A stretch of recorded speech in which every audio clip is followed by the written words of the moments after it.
বন্ধু বান্ধৱীসকল আজি মগনিয়াৰ কবিতাটিৰ পৰা এছএছ সেকেন্ড ইয়াৰৰ মগনিয়াৰ কবিতাটিৰ পৰা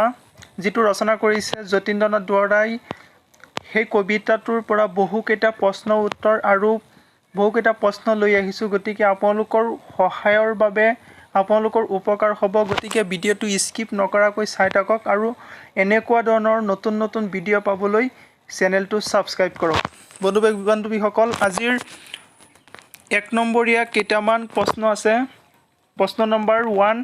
অসমীয়া সাহিত্যত প্ৰথম কথা কবিতা ৰচনা কৰা কবিগৰাকীৰ নাম কি আপোনালোকে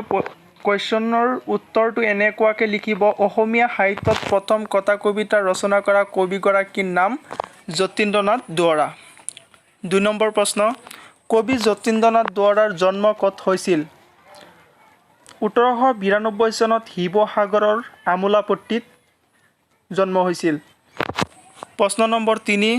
যতীন্দ্ৰনাথ দুৱৰাৰ জন্ম কিমান চনত হৈছিল 1892 চনত প্ৰশ্ন নম্বৰ 4 উমৰ তীৰ্থ পুথিখনি কোনখন পুথিৰ ভাৱানুবাদ উত্তৰ ফাঁচী চুফী কবি উমৰ খায়ামৰ ৰুবায়তৰ ভাৱানুবাদ প্ৰশ্ন নম্বৰ 4 যতীন্দ্ৰনাথ দুৱৰা কোনখন কাব্যগ্ৰন্থৰ বাবে সাহিত্য অকাডেমি বঁটা লাভ কৰিছিল এটো বহুতে গুৰুত্বপূৰ্ণ প্ৰশ্ন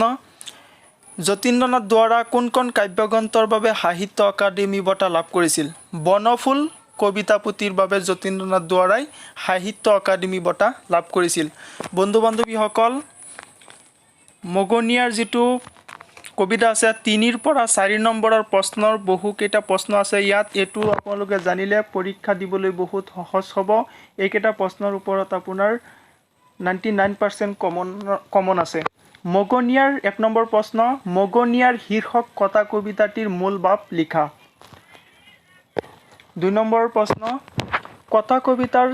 4টা বৈশিষ্ট্য লিখা 3 নম্বৰ প্ৰশ্ন ককাই মোৰ ওপৰত খং নকৰিবা মোৰ হাতত একোৱেই নাই কোনে কি প্ৰসংগত এই কথাখিনি কৈছিল বুজাই লিখা 4 নম্বৰ প্ৰশ্ন যতীন্দ্ৰনাথ দুৱৰাৰ 3টা কবিতা পুথিৰ নাম লিখা বন্ধু বান্ধৱীসকল এইকেইটা প্ৰশ্ন জানিলে আপোনাৰ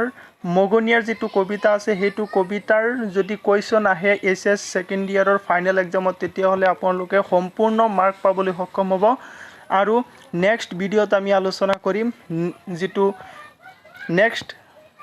চেপ্টাৰ আছে হেতুৰ বিষয়ে আলোচনা কৰিম গতিকে বন্ধু বান্ধৱীসকল পুনৰবাৰ ৰিকুৱেষ্ট কৰিছো যদি আপুনি চেনেলটোত নতুন আছে তেন্তে চেনেলটো সাবস্ক্ৰাইব কৰি ল'ব